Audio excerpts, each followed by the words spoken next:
मतलब मैं खुद से फैसला न करूं, हर बात के लिए ज्योति से सलाह लूं? मैं क्या कोई छोटा बच्चा हूं? और पूछूं तो गलत हो जाता हूं? घर के फैसले मैं सिर्फ अकेली नहीं लेती भाई साहब। छोटी सी ही बात क्यों ना हो, मैं उनसे बिना पूछे नहीं करती।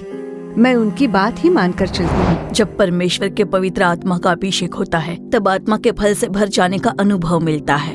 अगर परिवार का कोई सदस्य कहता है कि मेरा फैसला सही है, फिर भी पवित्र आत्मा का अभिषेक होने पर ही प्रभु धीरज देते हैं, शांति प्रदान करते हैं और प्रभु के प्रेम से भर जाने का अनुभव प्राप्त होता है।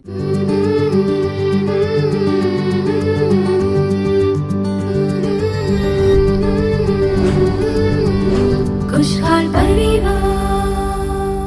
प्यारे खुशहाल परिवार के श्रोताओं को प्रभु यीशु मसीह के महान नाम में हमारा प्रेम भरा अभिवादन। फिर से इस खुशहाल परिवार कार्यक्रम के द्वारा आप लोगों से मिलकर हमें बेहद खुशी हो रही है।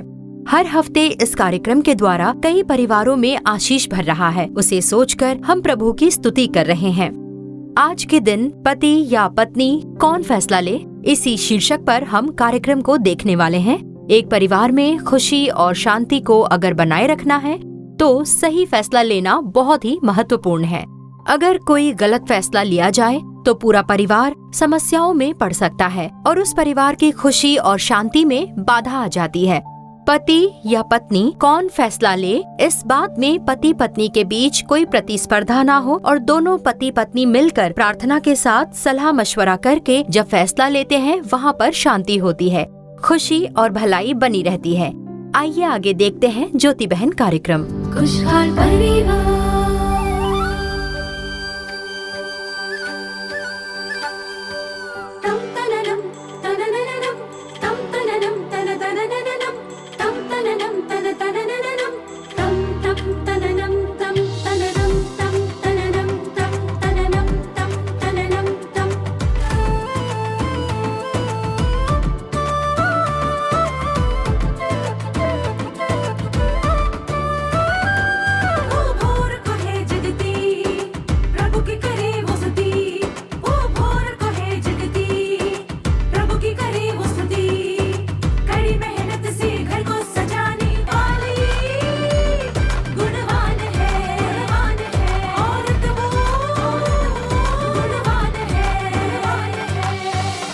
ज्योति बहन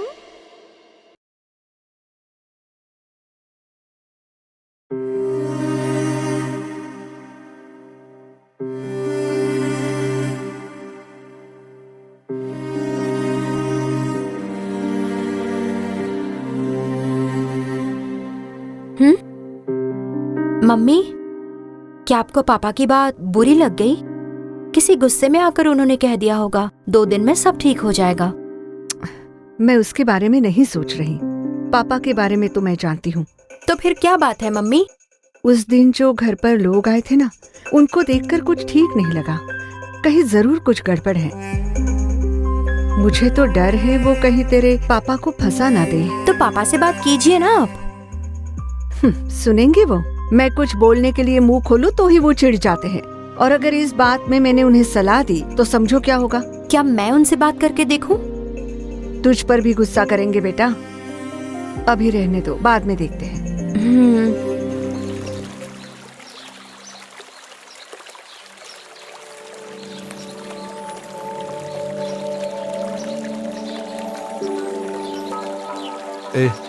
मैं पिछले 2 दिन से सोच रहा था कि क्या सोच रहा था? नौकरी ढूंढने के लिए हम लोग दर दर भटक रहे हैं ना। हाँ तो क्यों ना हम अपना और खुद का एक कारोबार शुरू करें, क्या कहता है? पास में एक फूटी कौड़ी नहीं है और खुद का कारोबार करना चाहता है, कैसे हो पाएगा? अरे हो जाएगा, बैंक से लोन ले लेते हैं। होश में तो है तू या फिर बिना सोचे समझे कुछ कह रहा है? हम पर भरोसा करके कोई नौकरी ही नहीं देता तो फिर हमें लोन कौन देगा? अरे तू पहले बात तो सुन ले। अपने डैनी भैया है ना? हाँ। डैनी भैया के एक जान पहचान वाले लोन दे रहे हैं। क्या उन्हें कोई गारंटी नहीं चाहिए? सही कहा, उन्हें किसी गारंटी की जरूरत नहीं। रहने देते हैं, मुझे कुछ ठीक नहीं लग रहा। कहीं हम किसी बड़ी मुसीबत में न फंस जाए। अरे जब देखो डरता रहता है। बात वो नहीं है। अच्छा चलो एक काम करते हैं, पहले देख लेते हैं कौन है वो लोग, फिर फैसला लेते हैं। ठीक है। क्या बात है डैनी, बड़े परेशान लग रहे हो। परेशानी की तो कोई बात नहीं है। मुझे तो बस कहीं से सुनने में आया। कहाँ से सुनने में आया?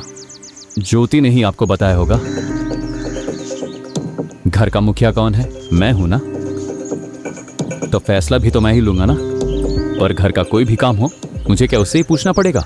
बताइए तो। मतलब मैं खुद से फैसला ना करूं, हर बात के लिए ज्योति से सलाह लूं? मैं क्या कोई छोटा बच्चा हूं? और पूछूं तो गलत हो जाता हूं। घर के फैसले मैं सिर्फ अकेली नहीं लेती भाई साहब, हर बात में मैं उनकी सलाह मानकर ही चलती हूँ। उनकी बात मैं जरूर सुनती हूँ। बात वो नहीं है डैनी, ज्योति भी तो सही फैसले ही लेती है। वो सब तो ठीक है, लेकिन मेरे लिए हर फैसले उसे गलत लगते हैं। क्या मैं गलत फैसले लेता हूँ? अपना खुद का घर लेने की बात क्या गलत है? अपना घर तो अच्छा ही होगा, लेकिन पास पैसे भी तो होने चाहिए। हमें किसी से उधार नहीं लेना है, और वो तो बिना सोचे समझे लोन लेने के लिए चले गए। अब आप ही बताइए, क्या मैं बिना सोचे समझे लोन ले सकता हूँ? मुझे क्या बेवकूफ समझती है? मुझे भी पता है क्या सही है क्या गलत।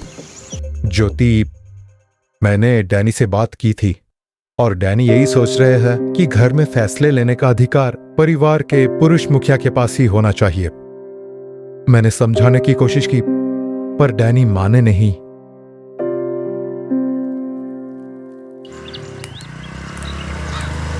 तेरी बात बिल्कुल सच निकली। मैंने तो पहले ही कहा था पर तू नहीं माना।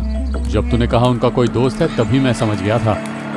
पर अगर हमें लोन दिया होता तो नुकसान उसी का हुआ होता। ये सही कहा तूने, लेकिन डैनी भैया। हे, हमें डैनी भैया को बताना चाहिए, बेचारे कहीं फंस ना जाए। चल।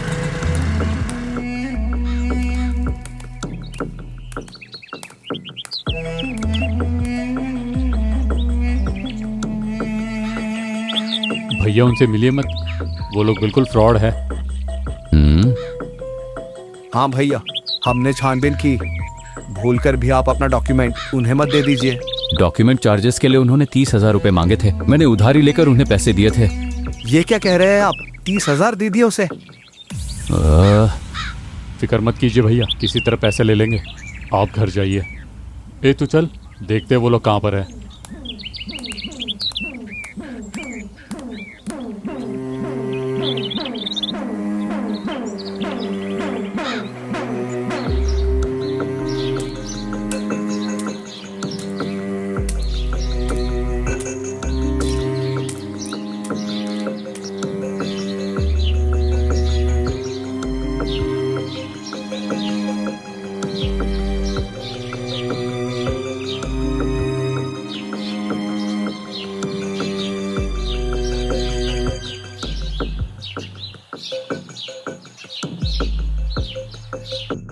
अब इसमें इतनी उदास होने वाली क्या बात है डैनी?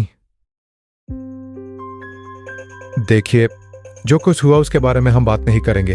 अब आगे क्या करना है उसके बारे में सोचो।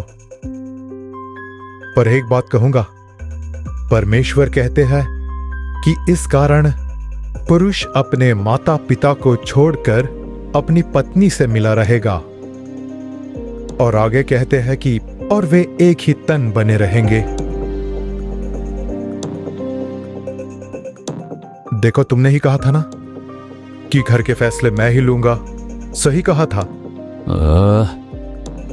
लेकिन प्रभु के वचन के अनुसार देखें तो किसी काम में कोई फैसला लेना हो तो पति पत्नी दोनों बात करके, सलाह मशवरा करके परमेश्वर से पूछना चाहिए। वही सही होता है। दोनों का अलग अलग फैसला लेना उचित नहीं है।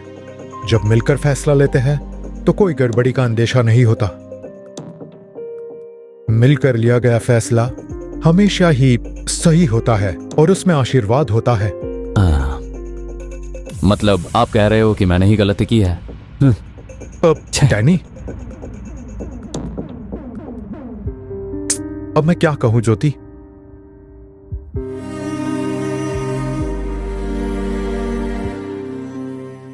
खुशहाल परिवार।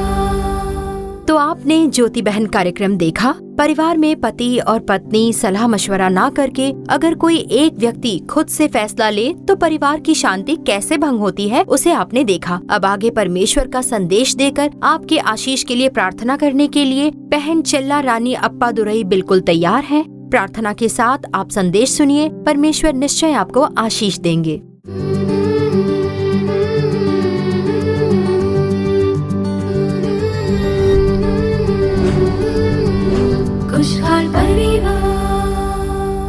प्रभु यीशु मसीह के प्यारे नाम में आप सबको मेरा प्रेम पूर्ण अभिवादन।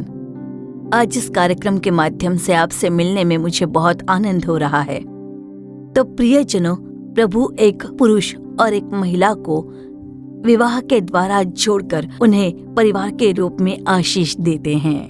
प्रभु केवल उनके परिवार को आशीष ही नहीं देते, बल्कि चाहते हैं कि वे अनेक परिवारों के लिए भी एक बहुत बड़ी आशीष का कारण बने।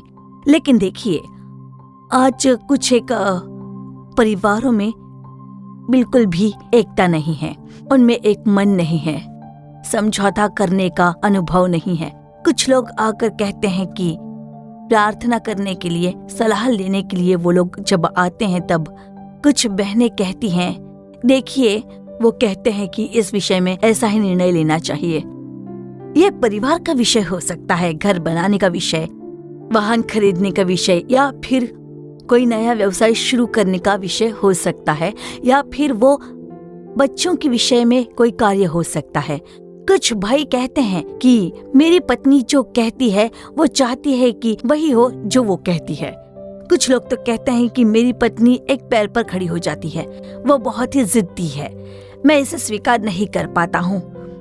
कुछ कहते हैं मेरी पत्नी मुझसे ज्यादा कमाती है और उसी के अनुसार वो चाहती है कि सब कुछ घर पर हो। वो कहती है कि परिवार के निर्णय वैसे ही हो जैसा वो चाहती है। वो चाहती है कि परिवार के जो कोई भी निर्णय होते हैं वो वैसे ही हो जैसा वो चाहती है, जो उसे ठीक लगता है। घर के फैसले लेने में मेरी पत्नी बहुत जिद करती है, वो बहुत ही जिद्दी है। तो देखिए, इस कारण से ही परिवारों में विभाजन दिखाई देता है, मनमुटाव होते हैं, कड़वाहट दिखाई देती है, परिवार की एकता खो जाती है और व्यर्थ के विवाद और गुस्से की स्थिति दिखाई देने लगती है। और देखिए, उतना ही नहीं, माता पिता बच्चों के सामने अच्छा उदाहरण भी दे नहीं पाते। बच्चे देखते हैं कि माता पिता आपस में अक्सर झगड़े कर रहे हैं। इसी कारण बच्चों को प्रभु में बढ़ाना बहुत कठिन हो जाता है, उनका आत्मिक दिशा में मार्गदर्शन करना कठिन हो जाता है, क्योंकि बच्चों को डांट नहीं सकते। वे कहेंगे आप खुद तो झगड़ते हैं, और बच्चे भी आज्ञाकारी नहीं रह जाते।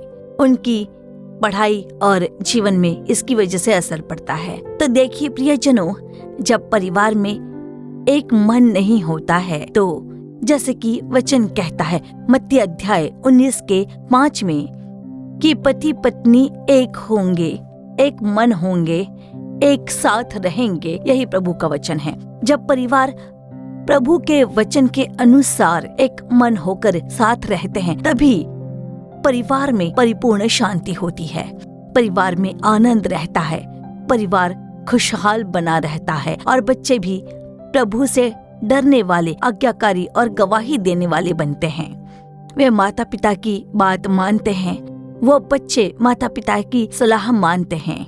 तो देखिए, घर के मुखिया कोई भाई या कोई बहन हो सकती है। परिवार की बात आती है तो मतभेद होना जाहिर है।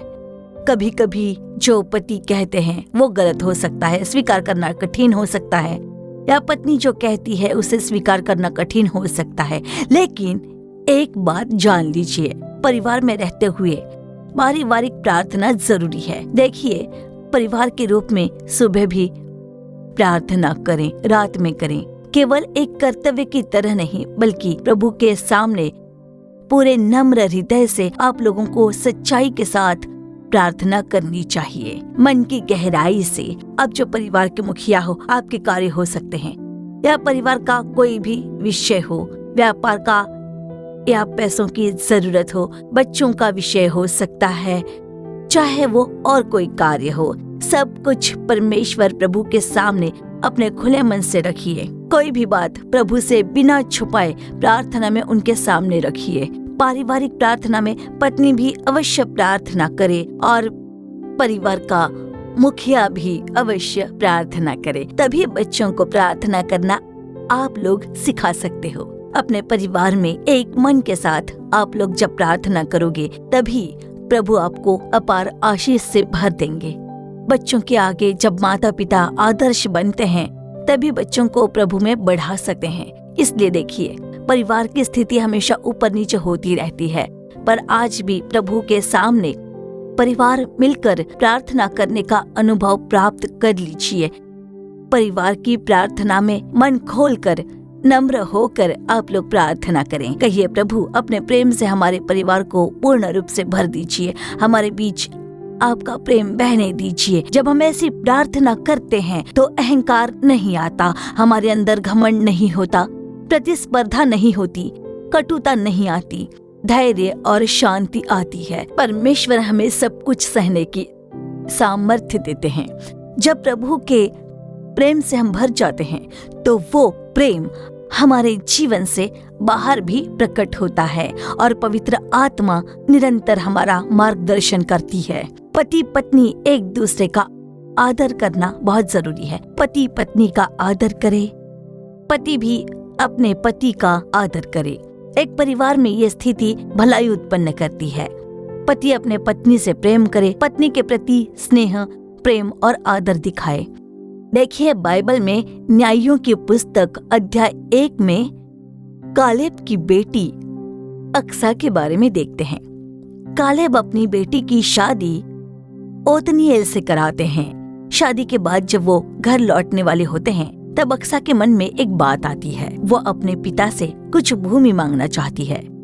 उसके मन में ऐसी एक बात उठी है। तब अक्सा जो अपने ससुराल जाने वाली होती है वो तुरंत गधे पर से नहीं उतरी।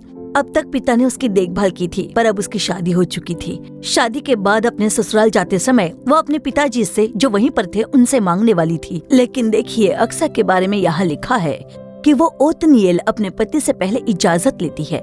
इजाजत लेने के बाद वो उतरती है। देखा, ये कितनी बड़ी बात है। अनुमति मांगने के बाद वो अपने पिता से बात करती है। भले ही तब तक वो पिता के साथ रही, पर अब उसका विवाह हो चुका है, इसलिए पति का आदर करना जरूरी है। उसी एक विचार के साथ अपने पति से अनुमति मांगने के बाद वो गधे से उतरती है और अपने पिता से वो खेत की मांग करती है कि मुझे आशीष के तौर पर भूमि के सोते चाहिए। और तब देखिए, उसके पिता उसे जल के सोते देते हैं। ऊपर और नीचे के दोनों सोते वो अपनी बेटी को आशीष के रूप में देते हैं।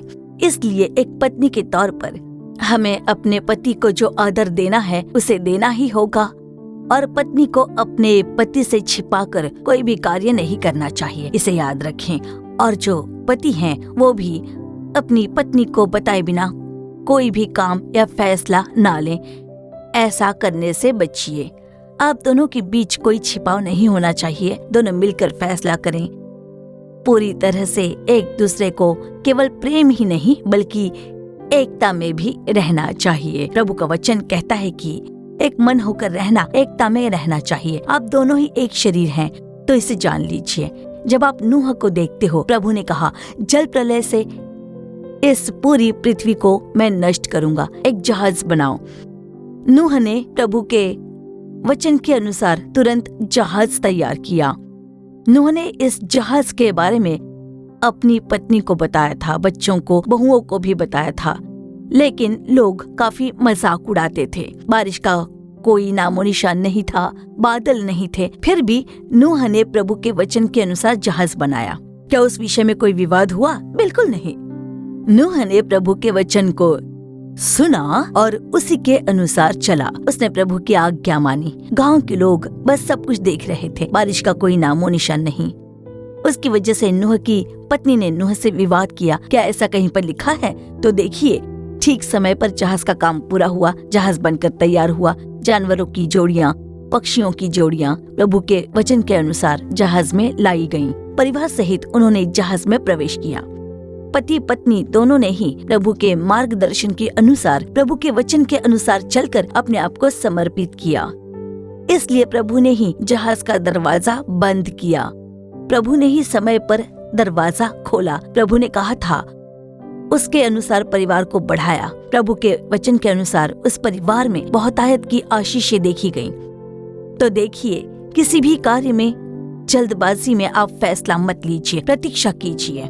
परमेश्वर की इच्छा और मार्गदर्शन के पूरे होने के लिए प्रार्थना में कहिए, प्रभु जो हमारी इच्छा नहीं है उसे आप रोक दीजिए, जो आपको पसंद नहीं उस मार्ग को आप रोक दीजिए। आपकी इच्छा के अनुसार मार्ग खोलिए, वही काम हो। हम प्रतीक्षा करते हैं, हम खुद को अर्पण करते हैं। जब आप ये प्रार्थना करते हैं, जैसे नूह को प्रभु ने जहाज में सुरक्षित रखा था, वैसे ही प्रभु आपके परिवार को भी सुरक्षित रखेंगे और आशीष देंगे। निश्चय ही जब आप प्रभु की आज्ञा को मानकर चलेंगे तब आशीष पाएंगे। अंत में देखिए, प्रभु के सामने मिली हुई उद्धार को संभालना जरूरी है। मेरा प्राण मेरे उद्धार के कारण खुशहाल है। ऐसा अनुभव परिवार में जो मुखिया होते हैं उन्हें होना चाहिए। और आपके अंदर बस इतना ही अनुभव जरूरी नहीं। जैसे कि प्रभु कहते हैं, अंत के दिनों में मैं अपनी आत्मा सब मनुष्य पर उंडेलूंगा, ऐसा परमेश्वर ने खुद कहा है। पर कई लोग पवित्र आत्मा की अगुवाई के बिना जीने के लिए मजबूर हैं। यह ऐसा एक समय है जहाँ प्रभु की इच्छा के अनुसार हम चल नहीं पाते, क्योंकि दुष्ट लोगों द्वारा, शैतान के द्वारा, उनकी युक्ति के कारण हम लोग भरमाए जाते हैं। ऐसी एक स्थिति है। और ऐसे समय में परिवार में पवित्र आत्मा का अभिषेक चाहिए। जिन्होंने उद्धार नहीं पाया वो प्रभु की उपस्थिति में प्रभु से मांग कर अपना उद्धार प्राप्त कीजिए। वही आपके परिवार के लिए आशीष है। आपके परिवार का मुखिया बनकर जब प्रभु आपके परिवार को चलाएंगे तभी आप में आशीष होगी। आप लोग आशीष का कारण बन पाओगे। प्रभु निश्चय ही आपका मार्गदर्शन करेंगे। इसलिए अपने उद्धार का निश्चय पाकर आप उसकी सुरक्षा कीजिए। परमेश्वर के अभिषेक से भरे रहिए। जब आप उस पवित्र आत्मा के अभिषेक से भरे होंगे तभी प्रभु की आत्मा आपको हाथ पकड़कर चलाएगी। पवित्र आत्मा का अभिषेक होने पर आत्मा के फल आपके जीवन में प्रकट होते हैं। और परिवार में कोई कहे कि मेरा ही निर्णय सही है, तब भी पवित्र आत्मा का अभिषेक होने पर प्रभु धैर्य देंगे, शांति प्रदान करेंगे, प्रभु के प्रेम से भरपूर अनुभव प्राप्त करेंगे।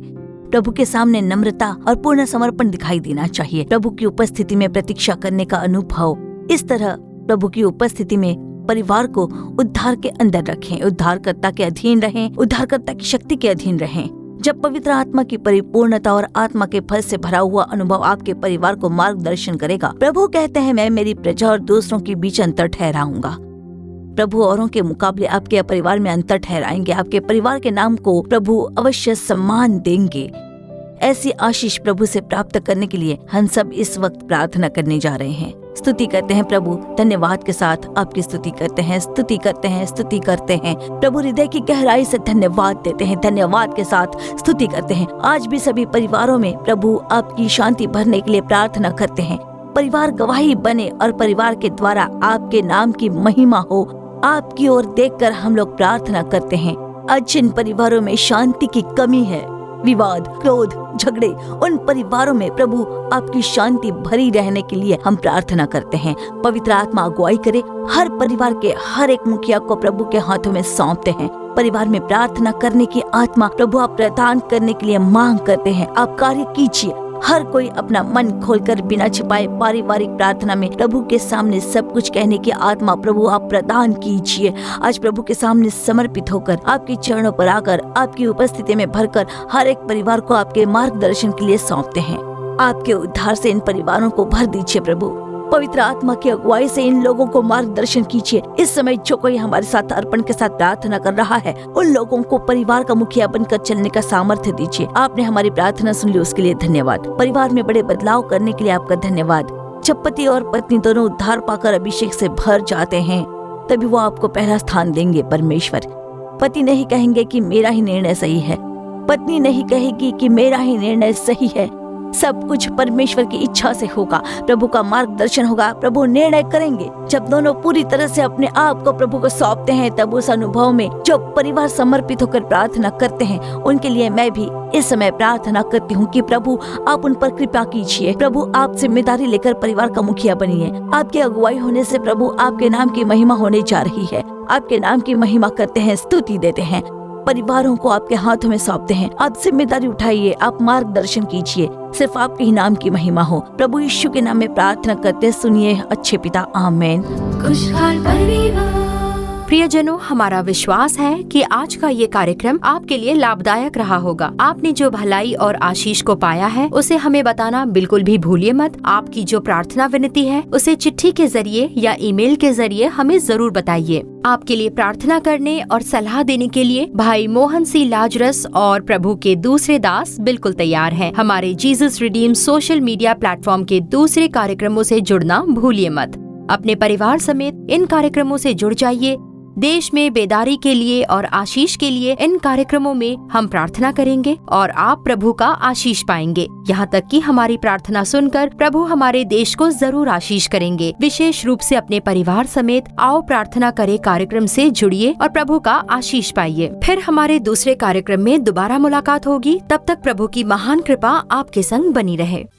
For further details and prayer support, contact Jesus Redeems Ministries, Nalumavadi, Tuticorin District, 628211. Our phone number 04435454545. Email info@jesusredeems.org. Our website www.jesusredeems.com. God bless you.